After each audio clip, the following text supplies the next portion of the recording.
तर 99वा अखिल भारतीय मराठी साहित्य संमेलन होत आहे। साहित्य संमेलनाच्या पत्रिकेत शरद पवारांचं नाव मात्र नाहीये। पत्रिकेत शरद पवारांचं नाव मात्र नाहीये। राजकीय वाद पेटलाय। असं काही नियम नाहीये की अमुक व्यक्तीचं नाव पत्रिकेत असलं पाहिजे। शरद पवार साहेब एक ज्येष्ठ साहित्यिक आहेत आणि 100 वर्षाच्या साहित्य संमेलनाच्या इतिहासामध्ये 40 संमेलनामध्ये ते हजर आहेत उद्घाटक म्हणून आणि गेल्या संमेलनात ते स्वागताध्यक्ष होते। महामंडळाची अशी भूमिका आहे की राजकारण्यांचा वावर व्यासपीठावर कमी असावा, साहित्यिकांचा व्यापार जास्त असावा, वावर जास्त असावा त्यामध्ये।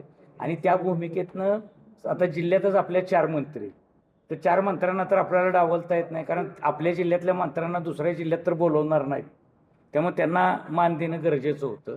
आणि सरकारचे प्रमुख हे नेहमी साहित्य संमेलनात असतात, सरकारची मदत ही साहित्य संमेलनाला असते आणि त्यामुळे पवार साहेबांना काय सातारा जिल्हा वेगळा नाही, साहित्याचं व्यासपीठ वेगळं नाही। पवार साहेबांचं एक पुस्तक सुद्धा आलेलं आहे, त्यामुळे त्यांनी रसिक म्हणून निश्चित यावं, आम्ही त्यांचं स्वागत करू। लोकशाही मराठी ऐका, पहा, जागरूक रहा।